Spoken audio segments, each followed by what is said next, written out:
ప్రభుత్వం ఎన్నికల ముందు ప్రజలకి సూపర్ 6 హామీలు ఇవ్వడం జరిగింది. అందులో భాగంగానే తల్లికి వందనం పథకం అని జూన్ 12వ తేదీన రిలీజ్ చేయడం జరిగింది. ఈ జూన్ 12వ తారీఖున రిలీజ్ అయిన తల్లికి వందనం పథకం ఇది కేవలం ప్రచార ఆర్భాటాలకి మాత్రమే తప్ప అందరికీ పూర్తి స్థాయిలో అమలు కాలేదు.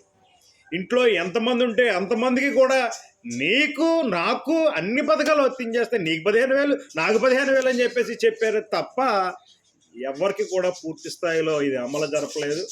దీనికి ప్రధానంగా గత ప్రభుత్వం ఏదైతే 300 యూనిట్లు కరెంటు బిల్లు దాటిన వాళ్ళకి పథకాలు అమలు చేయలేదో ఆ ప్రభుత్వ విధానమే ఈ ప్రభుత్వం కూడా అమలు జరుపుతూ ఉంది. అంటే పాలనలో మాత్రం ఎక్కడా మార్పు రాలేదు, దొందుగానే వ్యవహరించడం జరిగింది.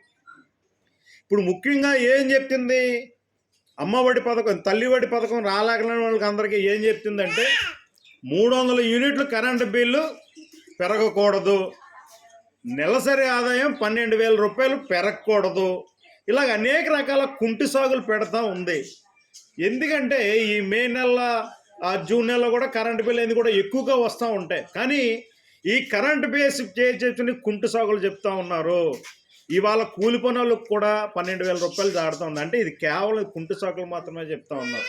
దీంట్లో భాగంగా కాంట్రాక్ట్ అవుట్సోర్సింగ్ కార్మికులంతా ఉన్నారు, రోజువారీ కూలీలు ఉన్నారు.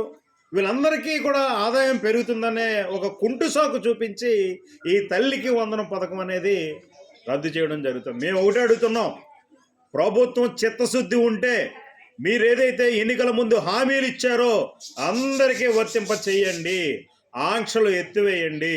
కరెంటు బిల్ అనేది మీరు అదనపు ఛార్జీల కోసం మీరు విపరీతంగా దొంగ మేటలు బిగిస్తూ ఆ కరెంటు బిల్లులు ఎక్కువ వచ్చే విధంగా ప్రభుత్వం మీరు ముందుగానే పన్నాగ వేసుకున్న భాగంగానే ఇది అమలు జరుపుతూ ఉన్నారు. దయచేసి ఇప్పటికైనా ఆలోచన చేయండి.